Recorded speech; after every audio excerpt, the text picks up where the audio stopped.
Bapa dalam surga, berkatilah studi Alkitab kami pada hari ini. Tuhan yang telah mewahyukan firman, biarlah Engkau juga boleh menganugerahi kami pengertian. Kami berdoa kiranya Allah Roh Kudus boleh menuntun kami ke dalam pengertian yang benar. Dan Tuhan tolong kami supaya kami boleh menyimpan firman dalam hati dan menjadi pelaku firman. Bekerjalah ya Tuhan di tengah-tengah kami, tuntun kami kembali kepada firman-Mu. Dalam nama Tuhan Yesus Kristus kami berdoa. Amin. Kita akan kembali merenungkan bagian dari Perjanjian Lama. Kita akan belajar dari kitab 2 Raja-Raja pada hari ini. Bulan lalu kita membahas 2 Raja-Raja pasal yang keempat, dan hari ini kita akan membahas 2 Raja-Raja pasal yang kelima, kisah mengenai Naaman. Kita akan membaca ayat demi ayat. Yang pertama, mari kita membaca ayat pertama dari kitab 2 Raja-Raja pasal kelima. 2, 3. Naaman, panglima Raja Aram, adalah seorang terpandang di hadapan tuannya dan sangat disayangi. Sebab oleh dia Tuhan telah memberikan kemenangan kepada orang Aram, tetapi orang itu seorang pahlawan tentara sakit kusta. Nah, jadi dalam ayat pertama ini digambarkan seseorang yang namanya adalah Naaman. Ada 6 hal paling tidak yang digambarkan dalam ayat ini. Yang pertama, saudara, siapa Naaman? Naaman dikatakan panglima Raja Aram. Ini yang pertama. Jadi dia itu punya kedudukan yang tinggi di dalam kerajaan, seorang panglima. Dan panglima berarti dia seorang punya kekuatan militer. Nah, jadi di sini Aram, terjemahan ini mungkin lebih tepat ini dibandingkan dengan misalnya ada terjemahan yang menerjemahkan dengan kata Syria ya. RSV terjemahan itu menerjemahkan Syria. Tetapi NIV misalnya menerjemahkan Aram. Nah, jadi tidak salah mengatakan Syria, tapi Syria itu wilayah yang jauh lebih luas ya. Jadi mungkin terjemahan Indonesia juga lebih tepat ya, kita menggunakan kata Aram. Nah, jadi dia seorang yang punya kuasa, seorang panglima militer. Jadi dia punya anak buah yang siap untuk mendengar perintahnya. Ini yang pertama. Naaman, panglima Raja Aram. Yang kedua, seorang yang terpandang. Jadi orang yang terpandang di hadapan tuannya, in the presence ya, di hadapan tuannya, ya ini Raja Aram. Jadi Naaman bukan cuma sekedar punya jabatan, tapi dia itu dihormati oleh bosnya, dihormati oleh raja negara Aram. Yang ketiga, saudara, dan sangat disayangi, jadi lengkap ya. Jadi dia dihormati plus disayangi sama pimpinannya. Yang keempat, kenapa dia dihormati, disayangi? Di sini dijelaskan, sebab oleh dia, oleh Naaman, Yahweh, Tuhan telah memberikan kemenangan kepada orang Aram. Ini ayat yang kalimat yang sangat menggelitik ya. Oleh Naaman, Tuhan memberikan kemenangan pada orang Aram. Nah, bulan lalu kita belajar bahwa barang siapa yang taat, akhirnya Tuhan memberkati kerajaannya, kerajaan Daud. Tetapi mereka yang meninggalkan perjanjian dengan Tuhan, Tuhan mendatangkan penghakiman kepada dia. Dan di sini kita melihat bagaimana Tuhan itu memalingkan wajahnya dari umat pilihannya dan mengizinkan umat pilihannya itu untuk mengalami kekalahan. Jadi di sini jelas dikatakan Tuhan yang memberkati orang Aram melalui Naaman, supaya bisa mengalahkan orang Israel. Jadi saudara sekalian, ini adalah hukuman bagi dosa mereka. Jadi kalau suatu bangsa misalnya di zaman dulu mengalami kemenangan, mereka mengasosiasikan ya karena dewa mereka kan. Kalau orang Yunani menang perang, oh dewa kami, dewa Zeus yang hebat. Kalau orang Mesir menang, oh dewa kami ini Amon-Ra yang menang. Kalau orang Babel menang, Marduk yang memberikan kekuatan pada kami. Sementara kalau orang Aram menang, oh itu Hadad yang menolong kami, Rimon yang menolong kami, Asyera menolong kami dan sebagainya. Tetapi di sini Tuhan memberikan klarifikasi. Tuhan memberikan pengertian yang benar ya. Jadi bukan dewa atau junjungan kamu yang memberikan kemenangan. Ketika orang Aram mengalahkan orang Israel, itu karena Tuhan yang memberikan kemenangan kepada orang Aram. Jadi ini adalah sebuah klaim kedaulatan Tuhan. Ya, di tengah-tengah territorial God ya, di mana Tuhan itu menjadi masing-masing dan sama-sama berkuasa. Semua daerah itu ada dewanya, saling berperang, dan kalau menang perang berarti dewa A mengalahkan dewa B. Di tengah-tengah kepercayaan seperti itu, Tuhan mengklaim dirinya sebagai Tuhan semesta alam. Kalau dalam kitab nabi-nabi, Dia adalah Tuhan yang berdaulat, Dia yang memberikan kemenangan kepada orang Aram. Nanti hal serupa akan muncul dalam kitab Daniel ya. Dalam kitab Daniel pasal 1 ayat 1, Tuhan mengatakan bahwa kekalahan Yoyakim, kejatuhan Yehuda itu atas kehendak Tuhan. Jadi kekalahan Israel atas kehendak Tuhan. Kekalahan Yehuda pun itu adalah karena kehendak Tuhan. Bukan Tuhan dikalahkan dewa lain, tapi Tuhan yang memberikan penghakiman kepada umatnya yang membuang perjanjian dengan Tuhan. Nah, jadi saudara, ayat ini dibaca oleh siapa sebetulnya? Ayat ini dibaca oleh mereka yang sedang ada di dalam pembuangan. Jadi ketika orang-orang Israel itu ada dalam pembuangan, mereka sudah dihukum oleh Tuhan, mereka membaca ini. Waduh, mereka mungkin bisa mengingat akan kesalahan masa lalu ya. Iya, kami di pembuangan bermain-main dengan dosa. Kami sebagai anak Tuhan tidak boleh bermain-main dengan dosa. Saya sudah diselamatkan, saya umat pilihan, maka saya main-main dengan dosa. Karena Tuhan bisa membangkitkan musuh dan memberi kemenangan kepada musuh pada waktu anak Tuhan meninggalkan Tuhan. Ya, jadi ini adalah peringatan keras bagi orang Israel yang sedang ada dalam pembuangan. Yang kelima, dikatakan bahwa Naaman adalah seorang pahlawan tentara. Seorang pahlawan tentara. Jadi seorang yang boleh dikatakan bukan seorang biasa ya, seorang pahlawan. Jadi dia itu bukan sekedar jabatannya tinggi, tetapi dia punya nama reputasi yang baik di hadapan rakyat. Bukan hanya sekedar di hadapan rajanya, tapi dia dianggap pahlawan. Seorang pahlawan tentara, seorang yang punya keberanian, seorang yang mempunyai prestasi. Jadi apa yang mau dikatakan oleh ayat pertama ini? Naaman tuh lengkap gitu ya. Dia punya semuanya, kira-kira begitu. Itu yang mau dinyatakan di ayat 1. Dia punya jabatan, dia punya prestasi, dia kedudukannya tinggi, terkenal, komplit dah. Jadi kalau seorang yang nulis CV gitu ya, the most happiest person in this world gitu, mungkin dia itu masuk gitu ya. Dia sangat bahagia harusnya gitu. CV-nya lengkap, tapi saudara, yang keenam nih, yang gak enak, sakit kusta. Ya, jadi saudara lihat setelah 5 hal yang indah, ada satu kata muncul di ayat pertama, yaitu kata tetapi. Tetapi orang itu, seorang pahlawan tentara, sakit kusta. Tetapi sakit kusta. Saudara, kita sebagai orang timur, termasuk orang Indonesia ya, bagaimana kalau saudara mau komplain akan seseorang atau menegur seseorang? Biasanya saudara gimana? Biasanya kan kita ngadep gitu ya, mau minta waktu ketemu. Terus saudara melakukan apa? Saudara cerita semua hal yang positif kan? Gini loh Pak, sebetulnya ya, saya mau cerita nih Pak, Bapak memang orangnya baik, iya saya mengakui.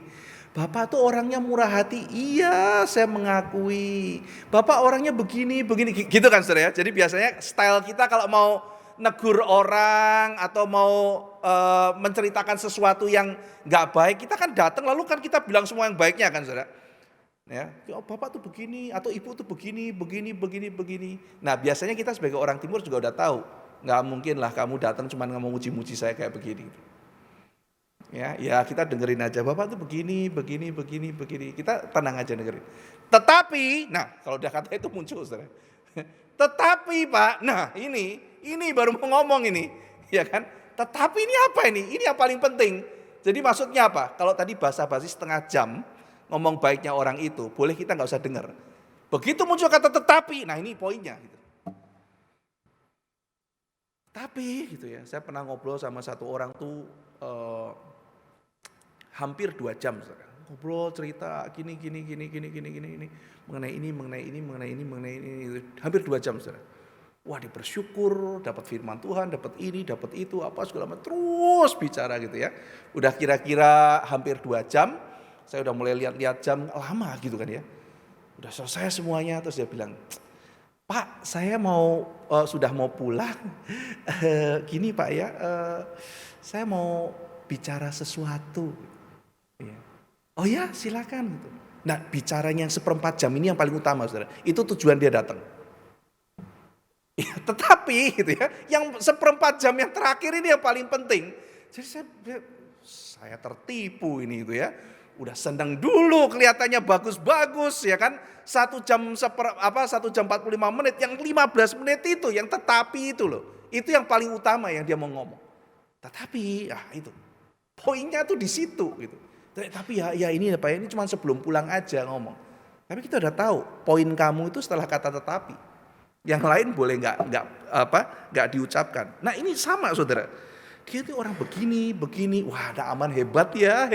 Tetapi, jadi itu yang paling penting saudara. Tetapi sakit kusta gitu. Ya saudara sekalian, inilah cara satu hal yang perlu kita perhatikan ya, kata tetapi ini. Seberapa baik kata yang di depan dilukiskan menggambarkan Naaman, setelah kata tetapi itu semua kualitas baik itu tampaknya tidak berguna gitu kan ya. Nah, orang yang mengalami sakit kusta itu di zaman dulu itu digambarkan sebagai orang yang terasing, saudara, baik dalam kitab suci maupun di dalam teks-teks Asiria kuno. Orang yang sakit kusta itu bukan cuma sekedar sakit secara medis atau biologis, tetapi dipandang sebagai orang yang dibuang oleh Tuhan dan juga dibuang oleh masyarakat. Dalam Alkitab jelas ya, ada nanti upacara pentahiran dan sebagainya gitu ya, seorang yang Tuhan menggambarkan sebagai seorang yang dibuang dan nantinya akan diterima, dipeluk kembali oleh Kristus. Nah, jadi di zaman itu mengatakan seorang sakit kusta itu sama saja mengatakan orang yang tercemar, yang harus dijauhi gitu. Miriam misalnya, kalau saudara melihat ya, Miriam itu pada waktu dihukum Tuhan kena sakit kusta, dia itu harus ada di luar perkemahan. Lalu kemudian Raja Asaria pada waktu itu juga diasingkan, diasingkan dia.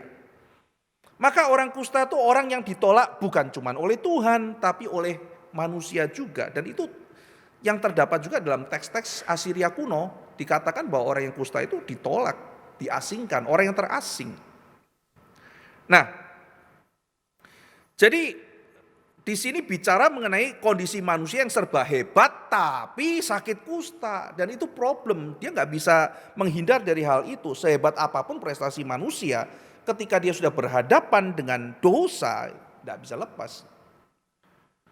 Nah, saudara sekalian, menarik ketika saya membaca ya tulisan khotbah Tim Keller, ringkasan khotbah Tim Keller mengenai 2 Raja-Raja pasal 5 gitu. Dia bicara mengenai self sufficiency, mengenai ilusi self sufficiency. Jadi dia menggambarkan Naaman sebagai gambaran orang di zaman modern gitu ya, orang yang punya segalanya.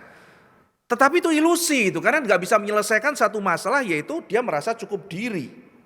Saya cukup pada diri saya sendiri. Saya kaya, kedudukan tinggi, prestasi, hebat, punya segala-galanya, dan ya nggak perlu Tuhan gitu. Saya nggak perlu Tuhan karena saya hebat kok. Tapi itu cuma ilusi itu. Bahwa ternyata meskipun saya punya segalanya, ada hal yang saya tidak akan bisa lari darinya itu ya. Dan kalau kita baca Alkitab ya mengenai relasi sama Tuhan, mengenai dosa dan sebagainya, itu ilusi kalau saya itu bisa cukup pada diri kita sendiri. Tapi seringkali seperti itu, saya tidak butuh Tuhan, hidup saya baik-baik saja kok gitu.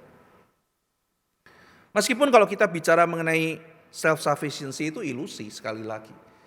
Kadang kalau saudara pernah pikir ya, oh saya waktu umur 15 tahun ya, kenapa ya saya dulu terlalu impulsif ya. Aduh, saya nyesel tuh.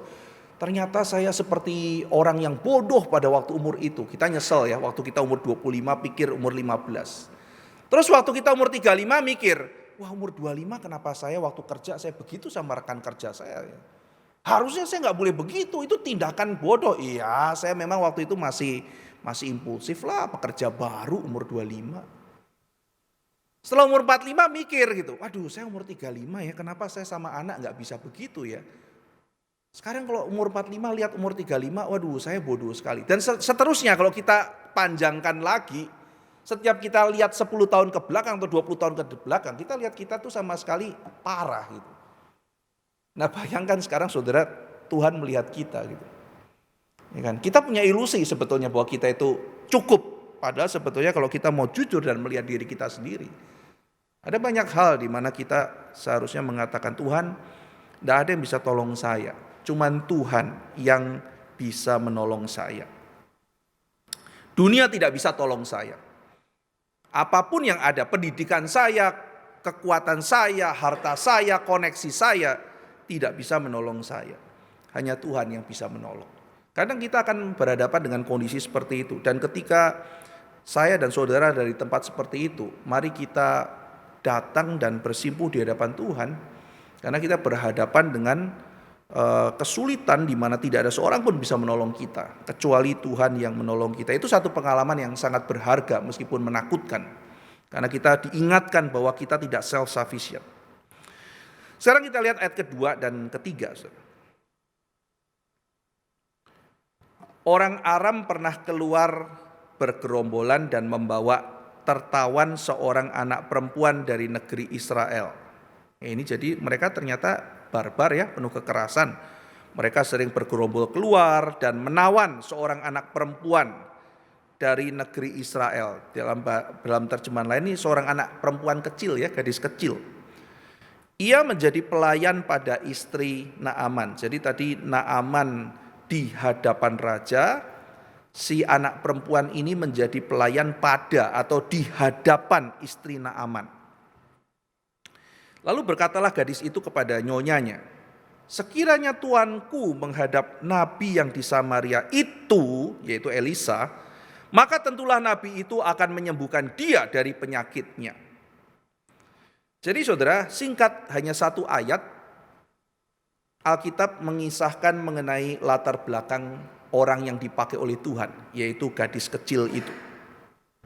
Latar belakangnya sangat penuh dengan kesedihan dan kemalangan. Dia mengalami tragedi, dia mengalami kesedihan, karena pada waktu gerombolan orang Aram keluar, lalu mungkin menyerbu desanya, lalu kemudian ada banyak kepedihan, gadis itu diambil, entah orang tuanya masih hidup atau mati. Yang pasti Alkitab mencatat gadis itu menjadi tawanan, lalu menjadi pelayan. Berapa banyak saudara kesedihan yang dialami oleh gadis itu. Tetapi saudara, apapun latar belakang yang dialami, gadis ini adalah gadis yang takut akan Tuhan. Di situ di tempat yang baru, dia tetap beribadah kepada Tuhan. Dia tetap imannya pada Tuhan. Dia tetap memberikan nasihat, membawa orang dekat kepada kehendak Tuhan. Sebagai seorang pelayan, anak kecil ya, ikut dewanya tuannya saja. Beribadah pada dewa tuannya, dia kan bisa punya pilihan seperti itu. Tapi dia tetap, meskipun dia gadis kecil, dia dibuang, dia sendirian, tapi imannya itu tetap kepada Tuhan. Dan dia bahkan menyarankan tuannya untuk pergi ke Samaria, carilah Elisa, di situ ada nabi yang bisa menyembuhkan. Jadi saudara, ternyata tragedi yang menimpa gadis itu, di belakang semuanya itu ada sebuah tujuan, ada sebuah rangkaian cerita, ada keindahan yang Tuhan taruh. Bukan sebuah kebetulan gadis itu ada di hadapan istri dari Naaman. Demikian hidup kita saudara sekalian, bahkan apapun yang dimaknai oleh dunia sebagai tragedi, di belakang itu ada tujuan yang Tuhan mau kerjakan lewat saya dan saudara. Setiap kita bukan orang yang terlempar dari rangkaian kebetulan, bukan, itu bukan ajaran Alkitab.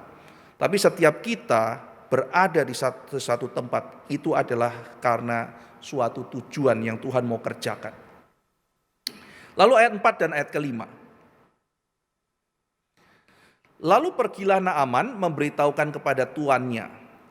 Jadi setelah mendengar itu, Naaman percaya ya.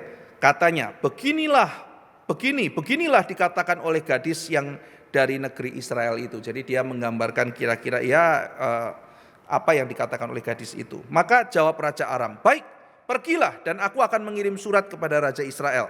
Lalu pergilah Naaman dan membawa sebagai persembahan 10 talenta perak dan 6.000 sikal emas dan 10 potong pakaian. Ini banyak sekali ya saudara ya. Nanti Gehazi itu cuma dikasih beberapa talenta perak aja. Si Elisa bilang, gimana? Kamu udah cukup dapat? Udah puas? Kamu bisa beli kebun anggur, bisa beli lembu sapi, bisa beli budak perempuan, budak laki-laki. Bayangkan saudara, cuma beberapa talenta perak, gak semuanya dikasih. Ini uang banyak sekali. Dan itu bisa buat beli ladang, beli lembu domba, bisa hidup mewah gitu ya. Nah, jadi perkataan gadis itu tampaknya menjadi pengharapan bagi Naaman. Saudara pikir ya, kalau saudara tuh Naaman itu, yang bilang itu pembantu kecil gitu di rumah gitu. Nyonya, Tuhan itu kalau pergi ke Samaria mungkin bisa sembuh. Ya, jadi saudara misalnya ada pembantu gitu ya.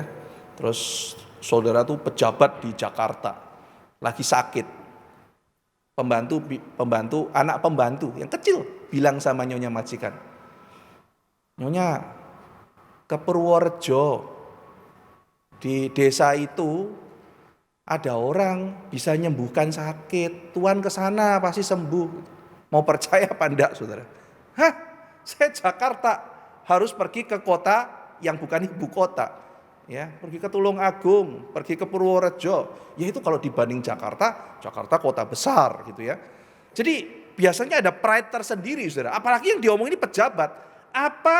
Cari siapa? Ya cari ada ini Mbah Susilo di Tulungagung. Di situ nanti bisa sembuh gitu. Saya sudah ke Singapura, ketemu profesor ini. Saya sudah ke situ, ketemu ini. Apa kamu kira Aram itu tempat kecil? Apa kamu kira di Aram tidak ada dokter? Apa kamu kira dengan jabatan saya nggak bisa ketemu orang-orang hebat? Ya orang ada pride-nya sendiri, saudara. Saudara, apalagi misalnya ya, saudara ketemu saya ini sakit ini. Oh pergi ke sini. Hah pergi kemana? Ada dokter bagus di situ. Jangankan dokter di situ. Ahli seluruh Indonesia saya kenal dan saya sudah ke sana. Kita pasti ada pride saudara. Saya udah keliling kemana-mana tapi gak bisa sembuh. Suatu hari saya ketemu sama tukang bakmi ayam sama penjual gorengan. Saya bilang saya sakit pak gitu. Kan saya nanya berapa hari ini gak pernah kelihatan pak. Lagi berobat. Saya sakit. Sakit apa? Udah berapa lama ini ya. Saya tuh kayak separuh tuh mati rasa. Gak bisa gerak ini atau itu gitu. Oh Bapak ke puskesmas mana? Saya bilang gitu. Saya ada kenalan dokter. Bapak ke puskesmas mana? Puskesmas. Saya itu sudah sampai ke Singapura. Waduh, saya meremehkan tukang gorengan, saudara. Bapak sampai ke Singapura? Iya pak, gitu. Saya tuh sampai ke luar negeri berobat itu. Waduh, gitu. Saya meremehkan ke puskesmas mana, gitu kan ya. Saya pikir ya tukang bakmi ayam sama tukang. Ternyata dia sampai ke luar negeri gitu.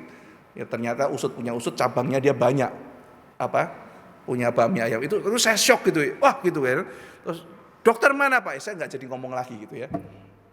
Kenapa? Karena mungkin dia sudah menempuh yang terbaik yang dia rasa gitu ya. Saya cuma cerita gimana proses pengobatannya seperti apa. Ya dia cerita saya sudah habis banyak sekali untuk pengobatan tapi belum sembuh gitu. Nah jadi saudara sekalian, orang kalau sudah punya jabatan, punya uang, tentu dia sudah berobat kemana-mana gitu. Dan tidak ada hasil gitu. Nah, tetapi meskipun demikian, di belakang perkataan gadis itu, kita melihat ada pekerjaan Tuhan. Tuhan menggerakkan Naaman melalui perkataan seorang gadis kecil. Kalau pakai zaman sekarang, perkataan seorang gadis yang sederhana jadi viral, saudara. Istrinya Naaman semangat, akhirnya Naamannya semangat, ketemu rajanya semangat, semua langsung bertindak saudara. Heboh kerajaan Aram kan, langsung Naamannya semangat, siapkan pasukan, rajanya juga semangat, pergilah mereka. Raja kirim surat kepada Raja Israel. Kenapa? Karena perkataan seorang gadis kecil. Jadi jangan anggap saudara orang-orang kecil tidak bisa dipakai Tuhan. Kalau Tuhan mau pakai gadis kecil pun bisa menggerakkan raja. Bisa menggerakkan raja. Ya. Meskipun banyak tabib hebat, banyak penyembuh, akhirnya potoh Naaman mau melirik. Ada seorang penyembuh dari Samaria yang belum tentu juga dia pergi ke situ akan sembuh. Naaman yakin akan nasihat gadis itu. Dan pergi meresikokan dirinya. Saudara, relasi Aram sama Israel itu kan lagi tidak baik. Mereka tuh sering perang, saudara.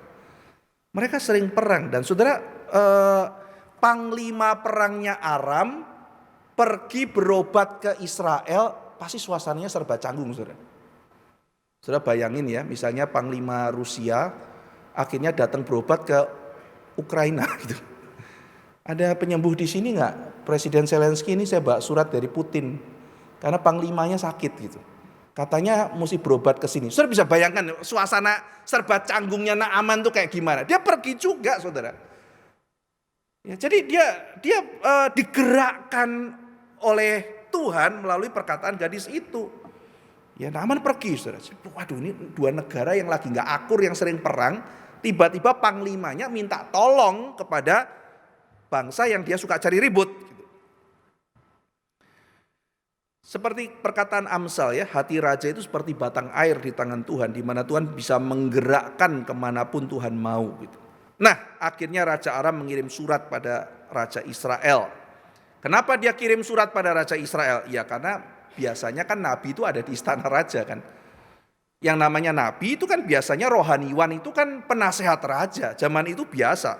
Di Mesir itu penasehat raja para imam Ra gitu ya. Dimanapun yang namanya orang Majus itu kan penasehat-penasehatnya juga kerajaan di daerah Persia kan saudara, itu penasehat kerajaan. Nah Elisa ada di mana? Ya dia tulis surat kepada raja, biar raja yang kasih tahu di mana kan. Cuma memang saudara, Elia dan Elisa tidak ada di istana. Relasi antara anak-anak Tuhan dengan negara itu tidak selalu mesra, saudara.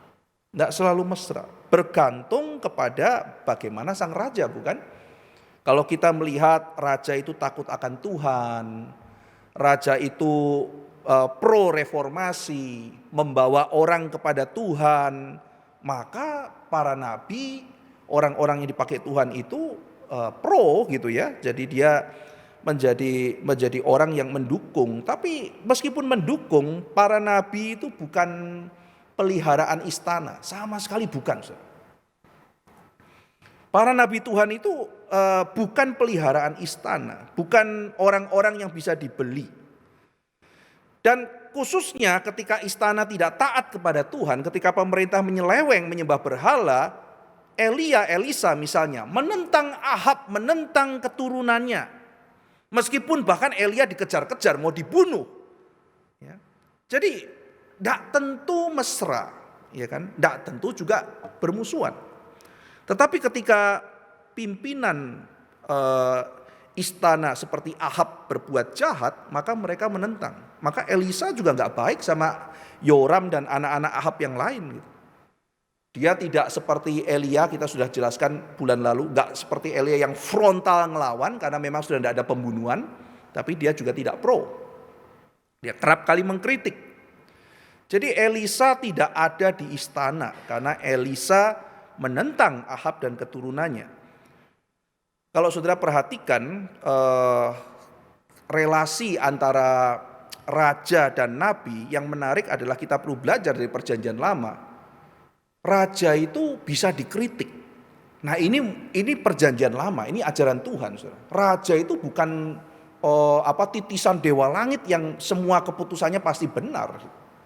Raja memang kuasanya dari Tuhan, tapi raja kalau bersalah, orang-orang yang takut akan Tuhan harus mengingatkan raja, tidak bisa dibiarkan bercokol begitu saja. Ya, maka hamba Tuhan bukan budak pemerintah, bukan gitu. Ya, mendukung ketika pemerintah berbuat hal yang baik, tetapi mengkritik, ya, menjadi kompas moral, menjadi seruan hati nurani bagi raja. Jadi eh, ini yang dikerjakan oleh Raja Aram, mencari Elisa di istana, nanti tidak ketemu, saudara, tidak ketemu di sana. Nah, siapa nih Raja Aram yang disebut di sini? Siapa Raja Aram pimpinan dari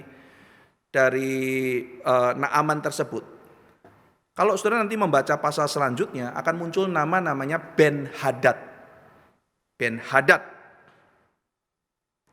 Nah, paling tidak kalau kita mau teliti membaca, saudara ya, dalam kitab Raja-Raja ini ada 3 Ben-Hadad, bukan cuma 1. Namanya Ben-Hadad, Ben-Hadad, Ben-Hadad, Ben-Hadad, tapi ada 3, bukan cuma 1. Yang pertama, coba kita akan melihat Ben-Hadad 1 ya. Jadi yang disebut Ben-Hadad 1 itu muncul dalam 1 Raja-Raja pasal 15. Jadi kalau nanti saudara membaca 1 Raja-Raja 15, muncul Ben-Hadad. Saat itu Raja Yehuda sama Raja Israel itu kan lagi tegang ya.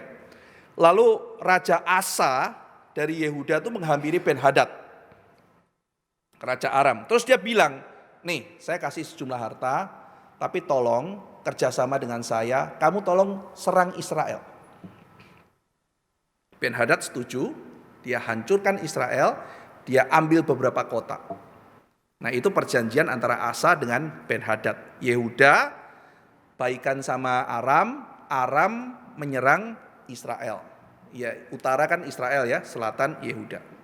Ben-Hadad menang, mengalahkan Israel, menduduki beberapa kota. Lalu saudara-saudara sekalian, dalam 1 Raja-Raja 20 dikatakan ada Ben-Hadad yang kalah melawan Ahab. Lalu pada waktu itu minta pengampunan, lalu berdamai. Setelah berdamai dikatakan Ben-Hadad tidak akan dibunuh. Dan Ben-Hadad berjanji, kota-kota yang diduduki oleh ayahnya karena perjanjian dulu akan dikembalikan kepada Israel. Nah berarti kan ini Ben-Hadad yang berbeda dengan Ben-Hadad yang ada di yang pertama gitu ya. Nah jadi itu disebut Ben-Hadad 2 oleh para ahli perjanjian lama ya, Ben-Hadad 2. Dan ini yang dipercaya muncul di pasal kelima ini, kisah Naaman, Ben-Hadad kedua. Nah lalu akan muncul yang namanya Ben-Hadad ketiga. Karena Ben-Hadad yang kedua ini akan sakit saudara, akan sakit. Nah terus kemudian dia mengutus hambanya namanya Hasael. Hasael pergi cari Elisa, tanya sama Elisa, saya akan sembuh atau akan mati?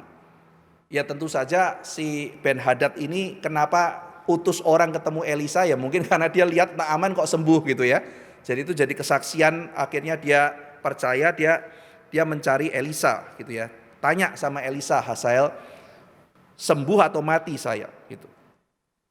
Nah, saudara mengingat ya pada waktu Elia itu mau minta bunuh diri lalu ke Sinai, Tuhan bilang, jangan, saya akan kasih kamu tugas. Kamu urapi Elisa, kamu urapi Yehu, dan kamu angkat Hasael menjadi raja. Ya, saudara masih ingat itu ya. Jadi nanti mengangkat Hasael itu tugas Elisa. Begitu Hasael muncul, Elisa nangis. Nangis gitu ya, dia sedih gitu ya. Lalu coba kita lihat ya, 2 Raja-Raja 8 ayat 14 dan 15. Saya akan bacakan buat saudara. Lalu ia pergi, 2 Raja-Raja 8 ya, ayat 14 dan 15. Lalu ia pergi dan meninggalkan Elisa, dan setelah ia sampai kepada tuannya berkatalah raja kepadanya, apakah dikatakan Elisa kepadamu? Jawabnya, ia berkata kepadaku bahwa pastilah engkau sembuh. Tetapi keesokan harinya ia mengambil sehelai selimut yang telah dicelupkannya ke dalam air dan membentangkannya ke atas muka raja. Jadi matilah raja dan Hasael menjadi raja menggantikan dia. Jadi Hasael membunuh Ben-Hadad. Ya, jadi singkat cerita pada waktu Hasael ketemu Elisa, tanya, terus Elisa nangis. Kenapa Elisa kamu nangis? Apakah rajaku akan mati? Tidak, Ben-Hadad akan hidup. Tapi Ben-Hadad akan dibunuh oleh engkau. Dan aku menangis karena aku melihat apa yang akan kau lakukan kepada orang Israel? Elisa melihat ada banyak penderitaan yang akan dialami oleh orang Israel. Nabi itu kayak begitu, saudara. Nabi itu dilawan, mau dibunuh, ya kan? Dia itu menyuruh orang bertobat, tapi ketika orang tidak mau bertobat dan dihukum, nabinya juga ikut sedih. Ya, jadi dia bukan rasain kamu ya, kamu jahatin saya ya, biarin, syukurin kamu dihukum. Enggak, saudara. Nabi itu memperingatkan orang tidak mau bertobat, orang menyerang Nabi, ketika Tuhan hukum pun dia ikut sedih.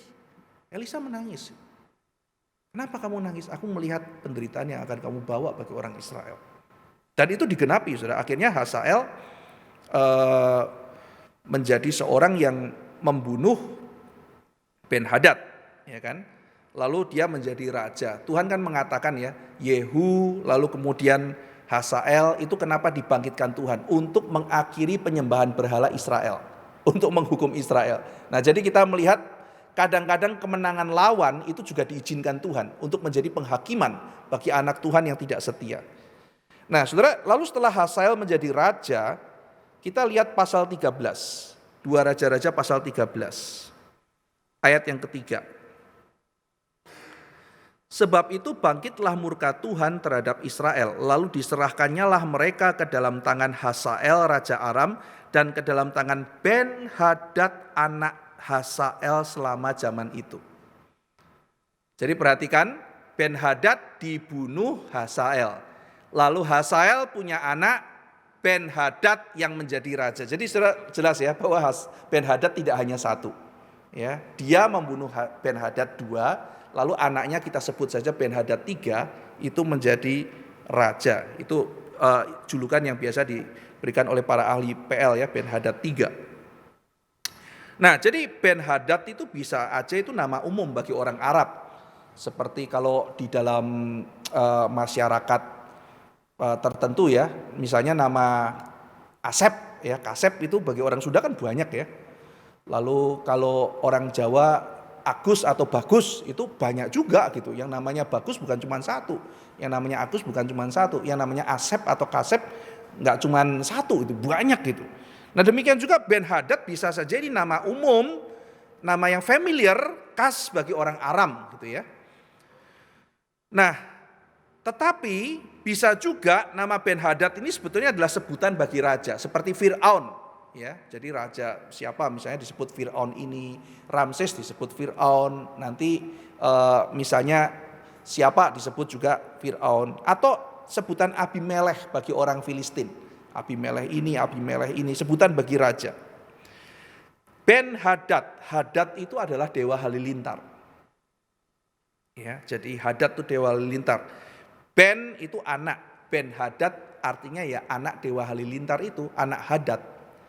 Jadi masuk akal kalau raja itu menganggap dirinya sebagai anak dewa kan, Ben-Hadad. Nah jadi saudara-saudara sekalian, nama ini tidak asing kan, siapa ini Hadad gitu ya. Hadad itu yang sering disebut Baal di zaman kuno.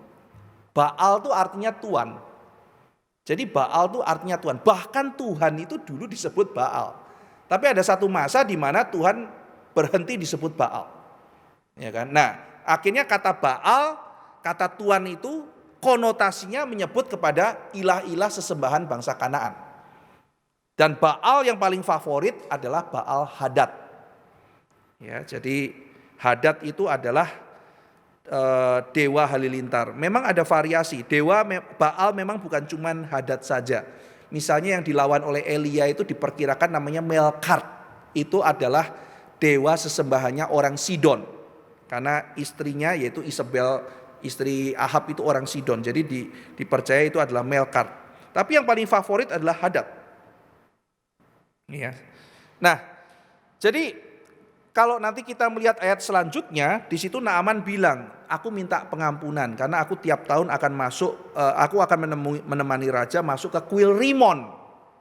Iya kan? Loh, dewanya kan dewa Rimon, Pak. Hadad atau Rimon. Nah, kita perlu membaca kitab Zakaria pasal 12 ayat 11. Jadi kalau saudara membaca kitab Zakaria pasal 12 ayat 11, di situ disebut kata Hadad Rimon. muncul bareng-bareng, Hadad dan Rimon. Nah, jadi berdasarkan kitab Sakaria pasal 12 ayat 11, kita bisa menyimpulkan Hadad dan Rimon itu kemungkinan adalah dewa yang sama. Penyebutannya saja ya, ada yang menyebut Hadad atau Rimon. Atau yang kedua, Hadad dan Rimon dewa yang berbeda tetapi disembah bersamaan. Misalnya di Mesir namanya Amon-Ra. Nah, maka ini Hadad Rimon. Ya, jadi Ben Hadad ya, Rimon itu identik biasanya ya. Jadi itu adalah dewa-dewa utama sesembahan orang Aram ya. Nah, jadi itu mengenai raja yang memberikan surat kepada Naaman. Lalu kita lihat saudara, ternyata Naaman tidak pergi dengan tangan kosong. Tadi kita melihat dia membawa banyak sekali ya harta, 10 talenta perak, 6.000 sikal emas gitu ya. Tampaknya dia membawa sebanyak mungkin yang dia bisa bawa untuk traveling. Ya, jadi dalam traveling dia bawa sebanyak mungkin yang bisa dia kasih. Saudara, berapa banyak itu saudara harta yang dia bawa? Kira-kira saudara ya. Saya cuma lihat ada seorang yang menghitung 6.000 sikal emas. Belum hitung yang perak ya. Jadi kalau 6.000 sikal emas itu kata orang tersebut ya, jadi seorang ahli yang memberikan perbandingan, kira-kira setara dengan gabungan gaji 600 pekerja selama 1 tahun. Ya. Kalau misalnya satu orang pekerja sehari dapat 150.000 rupiah misalnya ya, kerja dari pagi sampai itu ya, setahun anggaplah mendapat 45 juta rupiah, maka dikali 600 orang maka jumlahnya 27 miliar rupiah. Jadi ini bukan jumlah yang kecil gitu ya, jadi dia bawa uang itu banyak gitu. Ini baru yang emas gitu ya, belum yang perak, belum bajunya dan sebagainya. Nah, jadi dia tidak main-main, dia mau membayar untuk kesembuhan itu. Lalu kita lihat ayat ke-6 dan ke-7 ya. Ia menyampaikan surat itu kepada Raja Israel yang berbunyi, sesampainya surat ini kepadamu, maklumlah kiranya bahwa aku menyuruh kepadamu Naaman pegawaiku, supaya engkau menyembuhkan dia dari penyakit kustanya. Segera sesudah Raja Israel membaca surat itu, dikoyakkannya lah pakaiannya serta berkata, Allahkah aku ini yang dapat mematikan dan menghidupkan, sehingga orang ini mengirim pesan kepadaku supaya aku sembuhkan seorang dari penyakit kustanya. Tetapi sesungguhnya perhatikanlah dan lihatlah, ia mencari gara-gara terhadap aku. Ya kan, dia cari gara-gara nih, cari alasan untuk ribut. Tiba-tiba datang kasih surat, tolong sembuhkan. Ini Raja Aram nih cari perkara nih. Pasti dia suruh saya sembuhkan, terus saya bilang saya nggak bisa, ngajak ribut. Jadi Raja Israel itu ngelihatnya begitu, saudara. Karena memang Raja Israel juga raja fasik, ya kan? Kalau kita melihat misalnya kasusnya dalam kitab Yesaya ya, ketika raja mendapatkan ancaman ya, surat itu, apa yang dilakukan oleh raja, saudara? Dia masuk ke tempat berdoa, dia acungkan surat itu ke hadapan Tuhan. Tuhan, lihat ini Tuhan. Dia cuma bisa nangis gitu. Tuhan, lihat surat ini. Tolong Tuhan, lepaskan aku dari ini. Aku gak punya kekuatan apa-apa. Tolong lepaskan aku Tuhan. Lihat surat ancaman Tuhan. Kita mau dihancurkan, Tuhan tolong. Dan Tuhan tolong, saudara. Jadi kalaupun memang orang Aram cari-cari perkara, kita melihat bahwa memang Raja Israel ini hatinya ditutup kegelapan gitu ya. Jadi dia angkuh, tidak mau membawa kesulitan pada Tuhan gitu ya. Dia tahu bahwa Tuhan berkuasa. Tuhankah aku sehingga aku bisa? Ya, jadi dia tahu Tuhan bisa. Dia tahu Tuhan bisa, tapi dia nggak ada kaitannya sama Tuhan. Kalau zaman sekarang namanya deisme kan. Ya Tuhan ada tapi jauh di sana gitu ya. Dia orang-orang yang hidup tidak ada relasi dengan Tuhan, dan bahkan dia juga angkuh tidak mau mengakui Elisa. Dia tidak mau mengakui Elisa. Sudah mendapatkan mujizat loh. Kita lihat berapa minggu yang lalu ya, berapa bulan yang lalu ya, bahwa Elisa membawa mujizat air itu. Dia sudah lihat sendiri mujizat loh. Tetap tidak mau mengakui bahwa Elisa itu dipakai Tuhan. Tetap tidak mau mengakui. Hatinya betul-betul gelap luar biasa. Saudara ingat ketika Elisa ketemu dia, lihat Raja Israel, dia ngomong apa? Aku bukan datang karena aku. Kamu mau apa kamu datang ke hadapan aku? Cari Tuhan, tidak pernah jahat sama Tuhan. Begitu ada kesulitan muncul, cari Elisa. Mau apa kamu datang ke sini? Saya mau ketemu kamu bukan karena kamu, tapi karena Yosafat. Ya kan? Jadi dia bicara mengenai raja, bukan kepada raja ini ya, bukan pada raja Israel, tapi pada raja Yehuda. Saya cuman karena dia saja mau ketemu kamu. Ya. Dan dia tegur, hei raja Yehuda, kenapa kamu kumpul sama orang raja Israel? Itu kita sudah pernah bahas itu ya. Nah sekarang kita lihat ayat 8 sampai 10.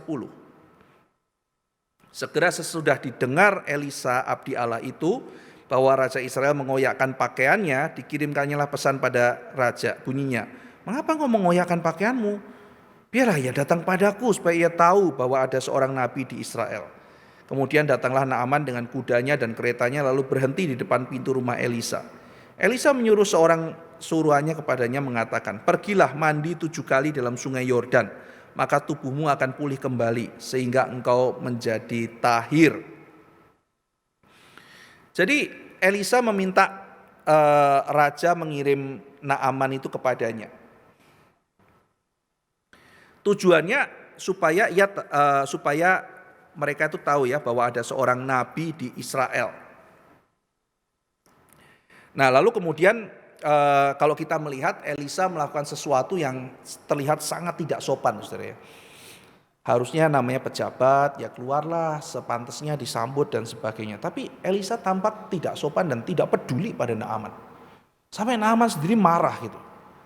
Ya kan? Jadi Naaman sudah datang dengan seluruh, sudah bisa bayangkan ya kalau misalnya ada menteri datang mau cari saudara di tempat kantor kerja gitu ya, semuanya udah kumpul gitu ya, menteri datang. Biasanya menteri datang bosnya di depan sendiri terus ada spanduk selamat datang Bapak Menteri, kan begitu kan ya. Ya harusnya kita begitu. Tapi ini kasusnya menterinya udah datang, kita lihat skenarionya. Terus saudara bilang sama ada satu office boy, Pak tolong kasih pesan sama menteri ya, depan ada kali suruh celup di situ 7 kali gitu. Wah itu menteri bisa marah-marah kan. Lah ini menteri dari negara Aram datang panglima perang gitu ya, bawa pasukan. Yang muncul, siapa kamu Elisa? Bukan, aku Gehazi, aku bujangnya dia. Kurang ajar nih orang gitu kan ya. Ya kan? Dia terlihat tidak peduli. Kenapa saudara? Nanti kita akan lihat ya, ayat 11 dan 12. Mulai marah Naaman. Tetapi pergilah Naaman, dia pergi ya dengan gusar sambil berkata, aku sangka bahwa setidak-tidaknya ia datang keluar dan berdiri memanggil nama Yahweh Tuhan Allahnya, lalu menggerak-gerakkan tangannya di atas tempat penyakit itu dan dengan demikian menyembuhkan penyakit kustaku. Bukankah Adana dan Parpar, sungai-sungai Damsik, lebih baik dari segala sungai di Israel? Bukankah aku dapat mandi di sana dan menjadi tahir? Kemudian berpalinglah ia dan pergi dengan panas hati. Marah saudara, siapa yang gak marah ya disambut begini? Ya dia kan ekspektasinya kan paling enggak dibilang setidaknya kamu muncul lah, gerak-gerakan tangan lah, ngapain lah, sembuhkan aku gitu. Tapi dengan Elisa tidak menampakkan diri, Tuhan telah memperlihatkan isi hati Naaman sesungguhnya. Naaman itu memang orang angkuh gitu. Tuhan membongkar isi hatinya ya. Ada sebuah peristiwa, Tuhan menyatakan nih, buka suara, buka hati supaya orang melihat apa isi hatimu. Jadi sebetulnya tidak munculnya Elisa juga merupakan bagian pengajaran dari Tuhan bagi Naaman. Jadi saudara di sini bukan bicara mengenai kalau pakai begitu, kalau ada orang penting saya nggak mau keluar suruh bujang saja, bukan begitu ya. Ya jadi ntar kalau ada orang penting suruh aja orang, pokoknya saya nggak mau keluar, saya nggak mau nyambut. Kita orang Kristen anti sama, bukan begitu ya. Tapi di sini kita melihat bahwa Elisa sedang dipakai Tuhan untuk memberikan sebuah pelajaran bagi Naaman, yaitu mengenai kerendahan hati. Naaman mengatakan harusnya dia keluar, dia harus begini, dia harus begitu, setidaknya begini, begitu. Bagi Naaman yang punya uang, punya kedudukan, orang tuh bisa dibeli. Bahkan hamba Tuhan juga bisa dibeli. Tuhan kalau perlu bisa dibeli. Tapi Tuhan mau mengatakan, Naaman kamu gak bisa beli. Dengan semua uangmu kamu gak bisa beli. Bahkan nanti ketika mau bayar pun gak mau. Elisa gak mau dibayar. Naaman kamu kira iman, kesembuhan dan sebagainya, keselamatan dari Tuhan bisa dibeli? Kamu kira kamu udah bawa uang puluhan miliar kamu bisa menyelesaikan semua masalahmu? Tidak bisa. Itu anugerah dari Tuhan. Ini pelajaran penting tuh ya. Jadi kamu gak bisa kontrol Tuhan, kamu gak bisa suruh-suruh Tuhan gitu. Dan jalan pemulihan bagi Naaman adalah dia harus rendah hati. Kamu harus rendah hati Naaman ya. Jadi dia harus merendahkan dirinya, melakukan perintah Elisa. dan melakukan hal yang kelihatan gak masuk akal.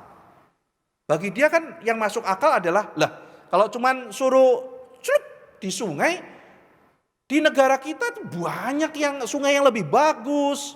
Kenapa harus di sungai-sungai di Israel? Nggak bagus kok gitu. Lebih baik saya di sana, lebih masuk akal di sana. Kenapa di sini? Terlalu simpel, terlalu sederhana, nggak masuk akal. Demikian keselamatan yang seringkali dipikirkan oleh banyak orang.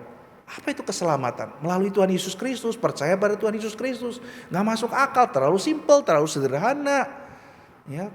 Masih banyak kok hal yang lebih baik, masih banyak hal yang lebih spektakuler. Kenapa harus percaya kepada hal begitu? Tapi memang saudara, keselamatan itu disediakan melalui hal yang kelihatan begitu sederhana, dan yang kelihatan bahkan nggak masuk akal. Dan butuh kerendahan hati untuk bisa melihat pekerjaan Tuhan di belakang semuanya itu. Elisa mengajarkan juga pada Naaman bahwa dia harus fokus bukan pada Elisanya, bukan Elisa yang keluar dan menggerak-gerakkan tangannya. Tapi Naaman harus fokus pada pesan yang disampaikan Elisa. Bukan Elisanya yang paling penting, tapi pesannya itu, apakah kau mau tangkap pesannya? Apakah kau mau melakukan pesannya? Demikian juga dengan iman kita, saudara. Kita bukan fokus pada pemberitanya. Kita fokus kepada pesan yang Tuhan sampaikan lewat firman. Bagaimana kita menerima firman itu? Bagaimana kita menyimpannya dalam hati? Bagaimana kita taat melakukan firman itu? Fokus pada pesan. Bukan sekedar kepada yang menyampaikan pesan. Pesan yang paling penting. Itu sebabnya dalam kitab suci para pemberita firman seringkali dibilang sebagai suara. Yohanes misalnya. Aku ini cuma suara yang berseru-seru di padang gurun. Akunya gak penting, tapi message-nya ini penting. Maka fokuslah pada yang penting. Jangan fokus pada yang kurang penting. Saudara sekalian, ayat 13 dan 14. Tetapi pegawai-pegawainya datang mendekat serta berkata kepadanya, Bapak, seandainya Nabi itu menyuruh perkara yang sukar kepadamu, bukankah Bapak akan melakukannya? Jadi ini logika yang benar, saudara ya. Kenapa Naaman menolak? Karena begitu simpel gitu. Misalnya muncul, kamu mau sembuh? Mau.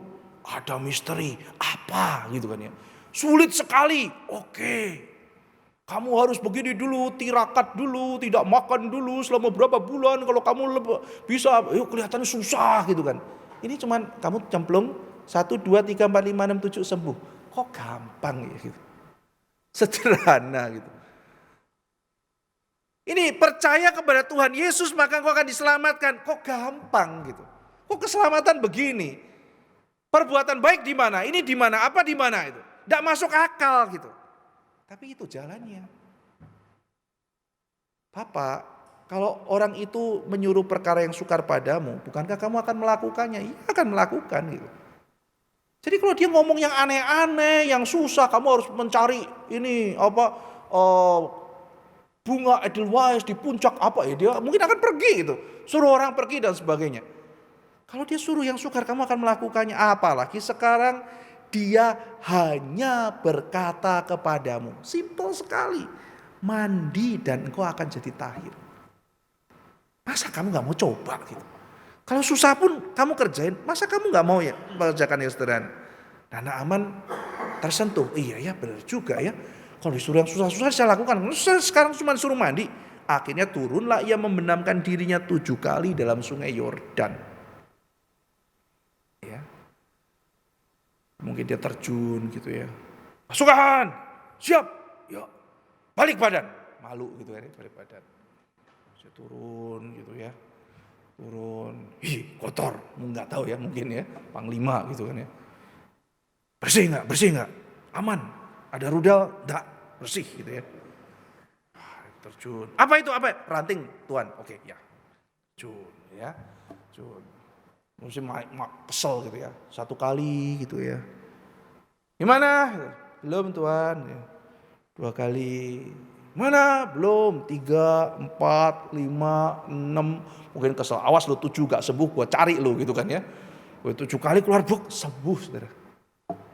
Sembuh, dan dikatakan di sini tubuhnya kembali seperti tubuh seorang anak. Atau terjemahan lain seperti bayi yang baru lahir. Jadi kulitnya itu kembali. Ini menggambarkan seperti kelahiran kembali itu, saudara ya. Jadi dia menjadi seperti orang yang balik lagi ya, seperti kelahiran kembali, menggambarkan seorang yang dilahirkan kembali gitu. Jadi akhirnya dia menyadari kuasanya, koneksinya sama raja, militernya, tidak bisa tolong, sudah ketemu 2 raja juga tidak ada hasilnya, mau apa lagi, ya sudahlah saya ikutin nasihat sederhana itu, tapi sembuh gitu. Nah saudara, ini pelajaran yang luar biasa. Yang pertama saudara, Tuhan mengajarkan Israel untuk mengasihi orang lain. Jadi ketika orang Israel di pembuangan dengar cerita begini, loh Tuhan tuh sembuhkan loh, orang kafir disembuhkan loh. Siapa? Naaman. Naaman tuh kamu anggap apa? Kafir. Yang kedua kamu anggap apa? Anggap musuh. Diapakan? Tuhan beranugerah. Sekarang kamu ada di negeri musuh. Ya, dan Tuhan juga beranugerah. Jadi kamu sekarang bisa ditahan, kamu kalah. Kenapa? Karena Tuhan memang mengizinkan. Ya, dan ini adalah tempat kamu belajar. Kamu harus menunjukkan cinta kasih. Karena Tuhan juga mengasihi. Bahkan yang kamu anggap kafir, yang berbeda, Tuhan mengasihi. Dan Tuhan memberikan kepada dia keselamatan juga. Kepada bangsa-bangsa yang lain. Ya. Jadi kesempatan untuk mendengar kebenaran itu disampaikan juga untuk orang-orang yang dianggap oleh orang Israel, sudahlah kamu harusnya masuk neraka aja. Tuhan kasih kesempatan dia mendengarkan kesempatan untuk dia berespon pada anugerah, menyembah Tuhan. Gitu. Ayat 15 sampai 17 saudara. Kemudian kembalilah ia dengan seluruh pasukannya kepada abdi Allah itu. Jadi dia sekarang cari Elisa. Setelah sampai tampillah ia ke depan Elisa dan berkata, sekarang kalimat penting saudara. Sekarang aku tahu bahwa di seluruh bumi tidak ada Allah kecuali di Israel. Karena itu terimalah kiranya suatu pemberian dari hambamu ini. Oh, aku mau membayar. Elisa menjawab, demi Tuhan yang hidup, yang di hadapannya aku menjadi pelayan, sesungguhnya aku tidak akan menerima apa-apa. Dan walaupun Naaman mendesaknya supaya menerima sesuatu, ia tetap menolak. Kenapa Elisa menolak? Dia mau ajarkan sesuatu. Keselamatan tidak bisa dibeli. Keselamatan tidak bisa dibayar. Ini nanti yang miss. Gehazi akhirnya mencari itu. Ya. Ayat 17. Akhirnya berkatalah Naaman, jikalau demikian biarlah diberikan kepada hambamu ini tanah sebanyak muatan sepasang bakal. Sebab hambamu ini tidak lagi akan mempersembahkan korban bakaran atau korban sembelihan kepada Allah lain, kecuali kepada Tuhan atau kepada Yahweh. Jadi saudara, dari ayat 17 dan ayat 15 kelihatan apa? Ternyata bukan cuma fisik Naaman yang disembuhkan, tapi Naaman jiwanya juga diselamatkan. Ini yang paling penting saudara. Jadi setelah peristiwa itu Naaman bertobat menjadi seorang yang menyembah Tuhan. Dia mengatakan saudara, di seluruh bumi ini tidak ada Allah kecuali di Israel. Ini kan pengakuan iman monoteis. Ini bukan politeis. Jadi dia punya iman yang benar saudara. Ditambah ayat 17. Sudah percaya Tuhan itu hanya satu, yaitu Yahweh yang disembah oleh orang Israel. Dia mengatakan, aku tidak akan memberikan korban kepada Allah lain kecuali Yahweh. Berarti si Naaman bukan mengatakan, oke, ada Allah Rimon, ada Allah Hadad plus Yahweh. Enggak saudara. Aku minta tanah. Ya ini kan zaman dulu ya saudara ya.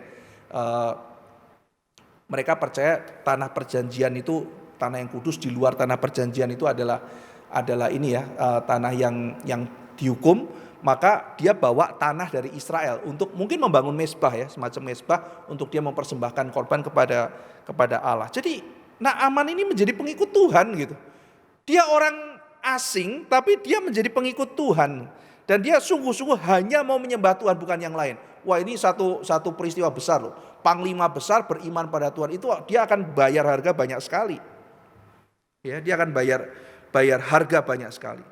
Nah saudara, sekarang kita lihat ayat 18 dan 19. Kompromi Naaman. Dan kiranya Tuhan mengampuni hambamu ini dalam perkara yang berikut. Apabila tuanku masuk ke kuil Rimon dan untuk sujud menyembah di sana, dan aku menjadi pengapitnya sehingga aku harus ikut sujud menyembah dalam kuil Rimon itu, kiranya Tuhan mengampuni hambamu ini dalam hal itu. 2 kali dia sebut Tuhan kiranya mengampuni hambamu. Kiranya Tuhan mengampuni hambamu. 2 kali dia sebut ya. Ayat 19. Maka berkatalah Elisa kepadanya, pergilah dengan selamat. Setelah Naaman berjalan tidak berapa jauh daripadanya, nanti kita akan lanjut ya. Jadi Naaman bilang, saya akan kompromi. Saya akan kompromi. Dia adalah panglima kesayangan Ben-Hadad. Dan di dalam upacara kerajaan tertentu, dia harus menyertai raja ketika masuk ke kuil Rimon. Lalu dia akan sujud menyembah. Nah, di sini dia bilang sama Elisa, saya harus terpaksa ikut. Saya akan menyembah Yahweh, saya menyembah Tuhan, iman saya jelas, saya tidak akan lagi mempersembahkan korban kecuali kepada Allah yang benar. Tapi aku minta tolong, aku akan menemani raja dalam itu. Lalu kemudian aku akan sujud. Ya, kiranya Tuhan mengampuni aku. 2 kali minta. Nah, apakah ini bisa dibaca? Oh, kalau begitu kita tuh tidak boleh keras-keras, ya kan? Jadi kalau orang mau selain sama Tuhan, ya sembayangan sama yang lain boleh. Yang penting hatinya sama Tuhan. Apakah begitu, saudara? Ini boleh loh. Elisa boleh loh. Elisa kasih kesempatan itu. Ya. Nah, saudara-saudara sekalian, bagaimana kita melihat kasus kompromi yang dilakukan oleh Naaman ini? Nah, yang pertama kita mesti menyadari, saudara, bahwa Naaman itu tidak menggampangkan hal ini. Dia 2 kali minta ampun. Kiranya Tuhan mengampuni aku. Maksudnya apa, saudara? Dia tahu dia salah. Jadi ini bukannya tidak dosa. Jadi ini bukannya nggak salah.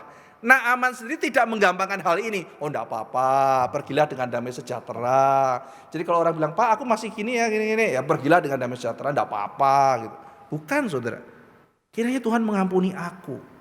Mohon ampun, berarti apa? Dia tahu dia dosa, dia tahu dia salah. Ya, Naaman menyadari hal itu. Jadi dia tidak meremehkannya dan dia cuma bilang, gini loh Elisa, kan aku kan imanku udah beres sama Yahweh ya. Cuman ya namanya upacara kenegaraan. Is okay kan Elisa, aku tunduk-tunduk sedikit. Tapi aku nunduk hatiku untuk Yahweh kok, untuk Tuhan kok. Ini kan cuma sikap badanku aja, tapi ya hatiku untuk Tuhan. Jadi gak apa-apa Elisa, bukan begitu saudara. Kiranya Tuhan mengampuni aku, ini aku salah. Jadi ini sebuah permintaan permohonan pengampunan. Dan Elisa ternyata mengatakan ya pergilah dengan damai sejahtera. Loh kok begitu gitu. Apa maksud Elisa? Kenapa dia mengizinkan? Saudara, Elisa itu tidak keras pada Naaman gitu ya. Karena Naaman ini kan baru bertobat, saudara. Dia baru saja bertobat gitu. Dan dia akan mengalami banyak sekali aniaya. Dia akan mengalami banyak kesulitan dengan imannya itu. Jadi karena dia baru bertobat, maka dia tidak siap menghadapi penganiayaan. Dia perlu waktu, perlu mengenal firman, bertumbuh imannya kuat. Jadi dia pada waktu dia minta ampun, Elisa mengerti kesulitan dia. Ya, dia mengerti kesulitan dia. Ya. Mungkin suatu hari ketika imannya sudah bertumbuh, dia sudah siap menghadapi penganiayaan. Naaman akan menyatakan dirinya, dia berani menghadapi itu. Tapi sekarang belum siap. Dia baru bertobat. Pergilah dengan sejahtera. Bukan berarti Elisa mengajarkan, oh kalau gitu semuanya boleh. Bukan, saudara. Tapi ini sebuah pengertian. Sama seperti misalnya saya punya murid ya. Dia baru bertobat, lalu dia bilang, Pak saya disuruh ikut ritual begini-begini, hati saya sama sekali ini. Saya bagaimana Pak? Kalau saya nggak ikut, saya akan mengalami ini, mengalami itu, gitu ya. Dia akan mengalami hal-hal yang sulit, dia akan menderita. Nah ini orang baru bertobat. Ya. Saya kan nggak bisa mengatakan, wow kamu harus setia sama Tuhan, nggak kompromi dan sebagainya. Dia belum kuat kok, dia baru bertobat. Gitu. Ya. Saya biasanya yang mengatakan, kalau Pak Ivan, ya Pak Ivan akan coba sekuat tenaga bertahan dengan iman, ya kan? Saya bagaimana Pak? Ya kan? Saya nggak tahu, kamu berdoa, kamu putuskan di hadapan Tuhan. Ya. Kalau kamu jatuh, minta kekuatan bangun lagi. Tapi suatu hari kalau kamu kuat, suatu hari ketika Tuhan sudah menguatkan engkau, kamu harus menunjukkan sikapmu. Saya nggak akan mengatakan lawan, saya juga nggak akan mengatakan kamu harus ikut, enggak. Ya, bergumulah di hadapan Tuhan. Tuhan mengerti kesulitan. Harap suatu hari ketika engkau kuat, kau boleh menunjukkan iman. Demikian apa yang dialami oleh Naaman, saudara. Ya, dia bukan memberikan license. Oh kalau gitu semuanya boleh, tidak. Tapi dalam kesulitan Naaman, dia terpaksa karena kenegaraan dan sebagainya. Dia harus seperti itu dan dia baru bertobat. Maka ada kesempatan untuk dia nanti suatu hari bertumbuh. Elisa mengerti hal itu. Ya. Dan Naaman sendiri juga tahu bahwa itu bukan adalah sebuah kesalahan. Ampuni, kiranya Tuhan ampuni. 2 kali dia bilang, kiranya Tuhan ampuni, kiranya Tuhan ampuni. Nah, lalu kemudian setelah kita membahas mengenai kasus kompromi Naaman, kita lihat ayat 20. Nah, Gehazi ini saudara. Gehazi melakukan kesalahan saudara. Berpikirlah Gehazi, sesungguhnya tuanku tuh terlalu menyegani Naaman orang Aram ini. Ini cara berpikirnya dia ya. Dengan tidak menerima persembahan yang dibawanya. Demi Tuhan yang hidup, sesungguhnya aku akan berlari mengejar dia dan akan menerima sesuatu daripadanya. Ya ini dirohanikan kan. Tuanku terlalu sungkan, apa segala macam. Ya dia cinta harta. Tadi ditegur oleh Elisa kok. Ya kan. Lalu Gehazi mengejar Naaman dari belakang. Ketika Naaman melihat ada orang berlari-lari mengejarnya, turunlah ia dengan segera dari atas kereta untuk mendapat dia dan berkata, "Selamat." Jawabnya, "Selamat." Ya. Tuanku Elisa menyuruh aku mengatakan, bohong nih ya. Baru saja datang kepadaku 2 orang muda dari pegunungan Efraim dari antara rombongan Nabi. Dia bohong. Baiklah, berikan kepada mereka setalenta perak dan 2 potong pakaian. Cuman setalenta perak.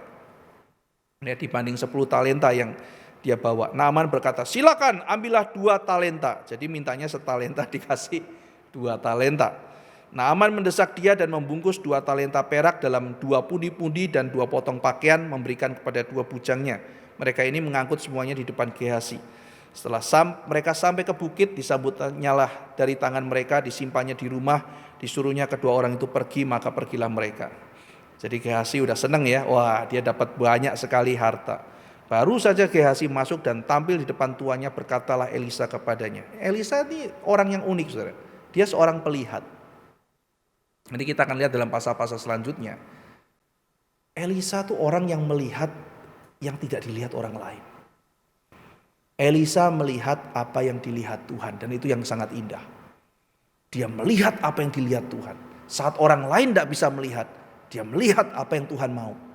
Itulah seorang yang percaya kepada Tuhan, yang bukan melihat apa yang dilihat manusia, melihat dengan iman, melihat apa yang dilihat oleh Tuhan. Dan Elisa berkata, dari mana Gehazi? Jawabnya, hambamu ini tidak pergi kemana-mana. Bohong lagi. Wah ini bohongnya udah skenarionya macam-macam ya saudara ya. Ini ada ini ya, tuanku ada ini turun dari gunung apa segala macam. Yang di sini bilang, enggak, hambamu ini tidak kemana-mana gitu. Tapi kata Elisa kepadanya, bukankah hatiku ikut pergi? Ketika orang itu turun dari atas keretanya mendapatkan engkau mati itu. Elisa tahu semua. Maka sekarang engkau telah menerima perak dan dengan itu dapat memperoleh kebun-kebun. Saudara bisa bayangkan ya, hanya dengan 2 talenta bisa beli kebun-kebun, kebun zaitun, kebun anggur, kambing domba, lembu sapi, budak laki-laki dan budak perempuan gitu ya. Kamu bisa beli mobil, bisa beli rumah, bisa beli ini, bisa beli apartemen, bisa beli ini, itu apa segala macam, bisa tamasya ke luar negeri. Dan kalau hidup sekarang, zaman sekarang mungkin begitu ya. Tetapi penyakit kusta Naaman akan melekat kepadamu dan kepada anak cucumu untuk selama-lamanya. Maka keluarlah Gehazi dari depannya dengan kena kusta putih seperti salju. Naaman adalah orang yang berdiri di hadapan raja, stand before the king. Lalu gadis itu stand before his wife. Sedang Gehazi dicatat dalam ayat 25, stand before Elisha. Jadi sedihnya adalah Naaman yang tadinya berdiri di hadapan raja sekarang menjadi berdiri di hadapan Elisa. Sementara Gehazi yang harusnya berdiri di hadapan Elisa hilang, pergi. Setelah inilah 2 raja-raja, saudara. Kita melihat ya banyak ironi-ironi terjadi. Yang harusnya itu ikut Tuhan, kenapa pergi meninggalkan Tuhan? Yang tadinya jauh, kenapa masuk? Jadi kita diajar untuk tidak sombong, kita diajar rendah hati. Ya. Jadi kalau kita melihat ayat 20, Gehazi disebut boy, sementara Naaman menjadi little boy kulitnya ya. Gehazi juga dikontraskan dengan gadis kecil pembantu itu. Gadis kecil pembantu itu ingin menolong Naaman, sedangkan Gehazi kok yang harusnya dekat dengan Elisa malah ingin mengeksploitasi Naaman. Makanya Paulus ya bilang ketika mau berpisah dengan penatua di Efesus itu dia bilang, kamu tahu selama aku melayani engkau, sedikit pun aku tidak pernah mengharapkan emasmu, perakmu, pakaianmu, aku sama sekali tidak ingin. Cuma satu yang ada dalam pikiranku, bahwa penjara dan sengsara dari kota ke kota menanti aku. Paulus menangkap, dia tidak jatuh dalam jebakan keserakahan Gehazi. Ya. Maka kisah Naaman ini juga menjadi signal dan peringatan bagi Israel saat Israel ada dalam pembuangan di Babel, karena surat ini kan dibaca oleh mereka ya. Juga peringatan bagi kita di zaman ini yang banyak menikmati banyak hal dari Tuhan dalam gereja. Kita menikmati begitu banyak, tapi kalau kita tidak lagi setia kepada Tuhan, tidak bersyukur akan apa yang Tuhan berikan, begitu limpahnya pada zaman ini. Kita tidak lagi setia pada Tuhan dan berpaling meninggalkan Tuhan, maka Tuhan bisa memanggil dan memakai siapapun, termasuk musuh-musuh kita. Naaman adalah ancaman bagi Israel, tapi Tuhan memberikan kesembuhan padanya. Maka orang Israel di pembuangan harus belajar melayani seperti Elisa, mengasihi yang lain meskipun mereka menganggap itu sebagai orang kafir dan sebagainya. Harus belajar mengasihi mereka seperti Tuhan mengasihi mereka. Dan bukan seperti Gehazi ya, yang melihat orang lain itu dieksploitasi. Oh, ada orang lain kaya lagi, yuk kita gimana caranya supaya uangnya jadi milik kita. Bukan. Gehazi haus kuasa, haus harta, mengeksploitasi, lalu akhirnya membuat dirinya menjadi tercemar seperti bangsa-bangsa lain. Gehazi menginginkan apa yang dijanjikan dunia sampai akhirnya menjadi serupa dengan dunia. Demikian juga dengan kita, saudara, yang menginginkan gaya hidup dunia. Jangan sampai kita akhirnya larut seperti dunia dan menjadi sama seperti dunia, karena kita begitu menginginkan gaya hidup seperti dunia. Anak-anak muda yang hidup hedonis, materialistik, self-center, ya, tidak peduli mengenai moralitas. Kita melihat angka perceraian juga makin tinggi. Ya. Alkitab mencatat mereka yang meninggalkan rumah untuk mengikut Kristus. Kristus berjanji mereka akan diganjar berkali-kali lipat. Itu perkataan Tuhan Yesus sendiri. Mereka yang mengkorbankan banyak hal, melayani Tuhan. Mereka yang meninggalkan rumah, masuk ke dalam kerajaan Allah, maka diganjar oleh Tuhan berkali-kali lipat. Demikian juga peringatan dari Tuhan lewat Gehazi untuk orang yang meninggalkan kerajaan Allah untuk ikut dunia, maka juga akan dihukum oleh Tuhan. Apa yang kita hasrati diberikan oleh Tuhan. Kita menghasrati Tuhan, Tuhan memberikan anugerahnya pada kita. Kita menghasrati dunia seperti Gehazi, akhirnya dihukum menjadi seperti yang diinginkan dari dunia, yaitu kecemaran. Mari kita berdoa.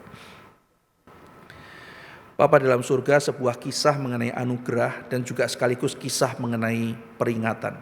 Seberapapun yang kami punya, apalah artinya itu ya Tuhan kalau kami tidak mendapatkan Engkau.